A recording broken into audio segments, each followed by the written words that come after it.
Alright, so for my Teach It video, I'll be going over number 8 in section 4.3 of our textbook. So here I wrote down the question and it states, assume A and B are natural numbers and answer the following questions. So I just wrote down our first question right here out of 4. But it says, if the greatest common divisor of both A and B is equal to 1, find the least common multiple of A and B. So just before we go into this question, I just wrote down a few definitions that we should keep in mind. So greatest common divisor, obviously, this is the largest whole number that is a divisor of both A and B. And then our least common multiple is the smallest whole number that is a multiple of both A and B. So back to our question. So if it says, if the greatest common divisor of both A and B is equal to 1, find the least common multiple.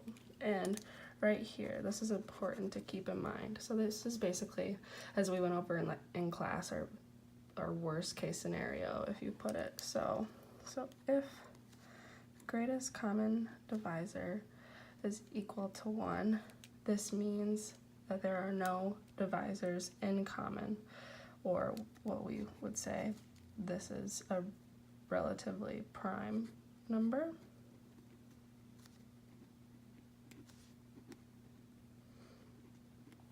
Alright, so in this case, if the greatest common divisor is equal to 1, then for our least common multiple, both A and B, in order to solve this, we would take A times B to find our least common multiple. So for example, if we have the least common multiple of 10 and 21, we would take 10 times 21 and get the least common multiple of 210. So that's just an example. So going back to this scenario, so obviously if the greatest common divisor is 1 in this case, meaning that it's a prime, we would say that the least common multiple back here, A and B, is equal to A times B. Alright, so in our second question, it states, find the greatest common divisor of A, and then the least common multiple of both A and A. Alright, so for this, essentially, I kind of looked at an example. So let's say we're trying to find the least common multiple of 20 and 20. So keep in mind, for the least common multiple, that's the smallest whole number that is a multiple of both A and A in this case. So essentially, that would be equal to 20. So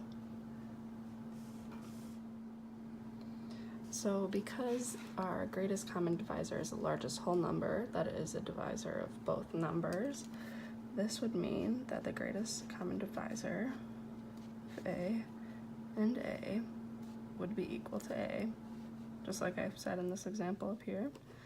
And then the least common multiple would also be equal to A. So part C of our problem states, find the greatest common divisor of A squared and A and the least common multiple of A squared and A. So to find the greatest common divisor for this, A squared, A.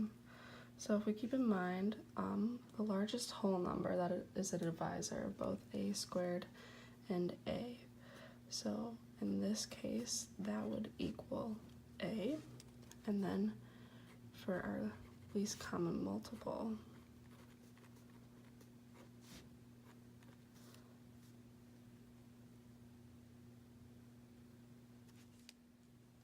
so in part C it says find the greatest common divisor of A squared and A and the least common multiple of A squared and A.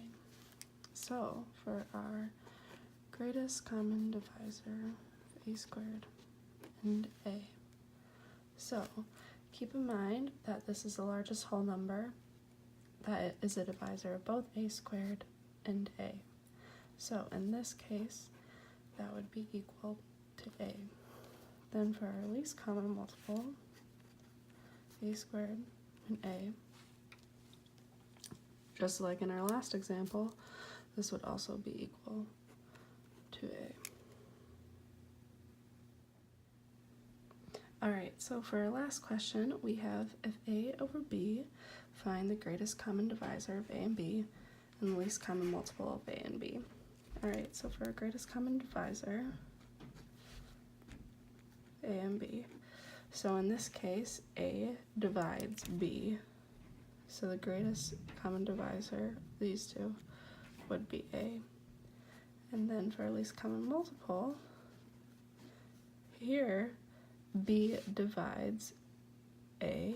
So the answer to this would be B.